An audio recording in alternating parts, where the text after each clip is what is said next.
안녕하십니까, 메카닉스텐입니다. 얼마 전 한 구독자분께서 유트, 한국에서는 트럭이라고 보통 하는 뒤에 이렇게 적재함 트레이가 있는 이런 차량에 대한 추천을 해달라고 하셔서 이 영상을 만들어 보고 있습니다. 한국에서는 이 배달해주는 문화가 잘 발달되어 있어서 뭐 냉장고나 세탁기 같은 걸 샀을 때 이렇게 배달도 딱 해주고, 그 다음에 설치도 해주고, 쓰던 것들 다 수거도 해주고, 이런 시스템이 잘 되어 있는데요. 물론 호주도 있긴 합니다만 이 설치비 그리고 배달비가 워낙 비싸다 보니까 직접 하는 경우가 많습니다. 이런 뒤에다가 냉장고 싣고 세탁기 싣고 직접 배달하고 직접 설치하고, 또 이 호주는 대도시의 중심가를 제외하고는 이 단독주택 문화다 보니까 이 뒷마당에 가드닝을 위한 그런 재료라든가 뭐 공구 혹은 이제 집수리 같은 경우에도 외부 업체에 맡기면 비싸다 보니까 이제 직접 뒤에다가 흙도 싣고 나무도 싣고, 예?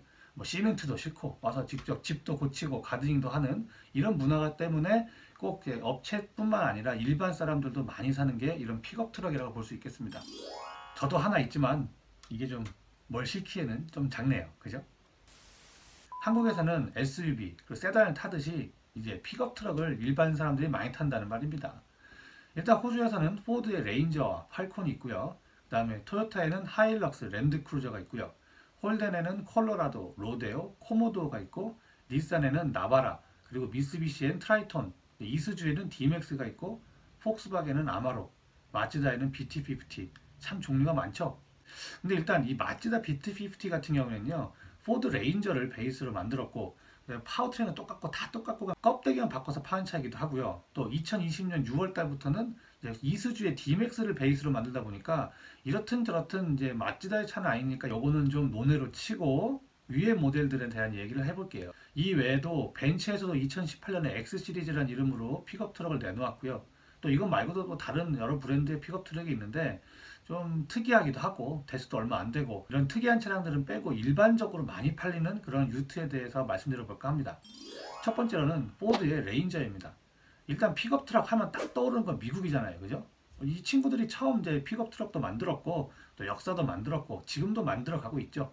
뭐 호주나 캐나다나 모두 미국의 그런 그 영향을 많이 받았고 생활 스타일도 이제 미국의 영향을 받고 있기 때문에 일단 원조인 미국 트럭부터 먼저 말씀드리는 게 맞는 것 같네요. 미국에서는 엄청나게 큰 F 시리즈 트럭들이 좀 인기가 많고 많이 팔리는데요.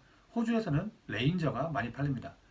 일단 디자인도 좀 남성스럽고 또 힘도 좀 잘 쓰게 생겼잖아요. 그죠? 포드가 잔고장이 좀 있다고 말씀드리긴 했는데요. 뭐 엔진이나 트랜스미션의 고장보다는 뭐 윈도우의 도어락이나 뭐 이런 좀 자잘자잘한 내부 트림 같은 그런 자잘자잘한 고장들이 사람을 짜증나게 하는 고장들 대부분이죠. 이 포드의 디젤 엔진이 아주 신뢰성이 높진 않지만 그렇다고 고장이 너무 자주 나서 써먹지도 못할 그런 아주 안 좋은 엔진도 아니고 그냥 적당합니다. 그러다 보니까 제 개인적인 생각으로는 픽업 트럭을 고려하신다면 레인저 괜찮다고 생각합니다. 다만 토요타의 그런 하일럭스, 랜드크루저에 비해서는 내구성이 조금 떨어지고 감가상각이 좀 크다 보니까 이런 면이 좀 단점이라면 단점이겠네요. 두 번째로는 호주 판매량 1위를 하고 있던 하일럭스입니다. 세단, 해치백, SUV 통틀어서 일을 했다는 건 정말 믿기지 않은 성적인데요. 최근에 2020년 6월달 자료를 보면 토요타의 라브4 하이브리드가 엄청난 판매량을 기록하면서 1위 자리를 뺏긴 했는데요. 뭐 어쨌든 간에 이 하일럭스, 그러니까 픽업 트럭 중에 하일럭스가 상당히 많이 팔리는 건 사실입니다. 개인적인 구매 이외에도 사업체에서 구매하는 경우가 상당합니다.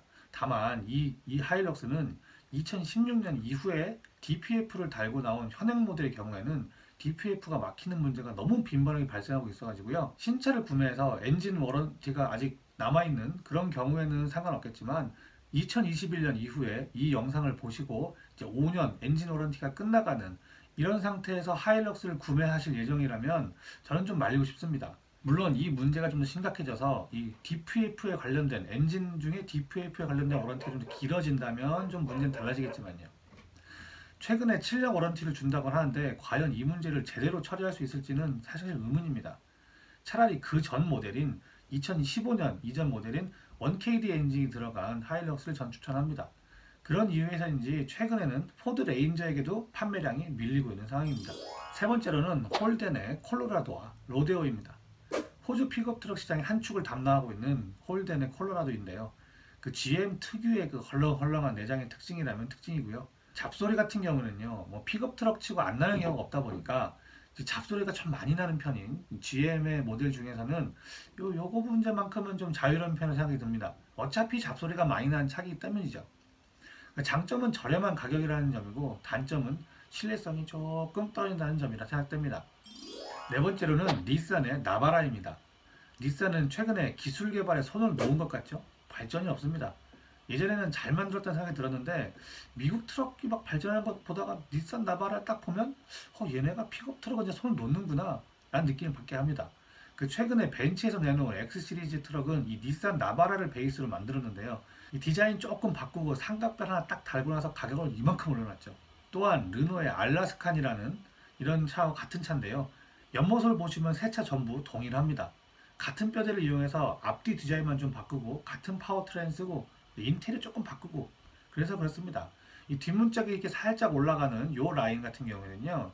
이걸 바꾸게 되면은 충격 테스트부터 시작해서 바꿔야 할 부품이 너무 많아지게 돼서 개발비가 많이 들기 때문에 이렇게 같은 프레임을 쉐어하는 경우에는 이런 옆모습의 B필러나 C필러는 똑같은 형상을 유지하게 됩니다. 이 차에 들어간 가솔린 엔진은 닛산에서 개발했지만 디젤 엔진 같은 경우에는 르노에서 개발한 거라서 껍데기만 닛산이라고 생각하셔도 됩니다. 이래저래 여기저기 돌려막기 한 차입니다. 마지막으로 미쓰비시 트라이톤입니다. 2020년 7월 판매량 기준을 보면 레인저 그리고 하일럭스에 이어서 3위를 했거든요. 이 차가 무려 3위를 했습니다. 이 별 볼 일 없고 사골 엔진 쓰는 미쓰비시가 뭐가 좋다고 이렇게 많이 팔리는지 저는 정말 모르겠습니다. 신차 기준의 가장 저렴한 모델이 25,000불인데 가격이 엄청 싼 것도 아닙니다. 제 개인적인 의견으로는 품질이 그다지 좋지도 않고 또 가솔린 엔진 같은 경우는요 4G64라는 이 엔진 코드 요게 들어간 모델의 경우에는 1986년부터 무려 34년째 쓰고 있는 사골 중에 사골 끝판왕입니다. 20년 전쯤에 기아 소렌토, 옵티마, 현대 테라칸에 들어갔던 2.4 엔진이 바로 요 엔진입니다. 이런 제품을 아직도 사주고 있는 사람들이 많다는 게 정말 놀라울 따름입니다. 뭐 트라이톤 말고도 미쓰비시 자체가 뭐 사골급 끝판왕입니다. 80년대 기술을 아직도 쓰고 앉아 있으니 망하는 것도 당연하다고 생각됩니다. 결론적으로 신차를 구매하실 예정이라면 포드의 레인저가 제일 좋은 것 같고요. 중고로 사실 계획이라면 2016년 이전의 하일럭스가 좋다고 생각을 합니다. 그리고 최근에 디젤 엔진들은 그 매연 저감을 위해서 DPF 달고 뭐 요소수 달고 이러면서 좀 문제가 좀 많이 생기는 편이거든요. 이는 뭐 제조사를 막론하고 이 디젤 엔진을 쓰는 거는 모두 다 공통적으로 나타나는 문제들인데요.